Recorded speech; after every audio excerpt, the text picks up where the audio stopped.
أعوذ بالله من الشيطان الرجيم بسم الله الرحمن الرحيم آية نمبر 187 ولا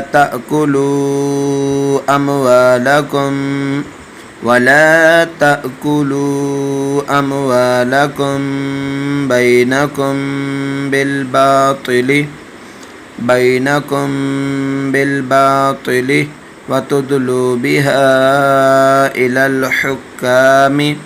وتدلوا بها إلى الحكام لتأكلوا فريقا من أموال الناس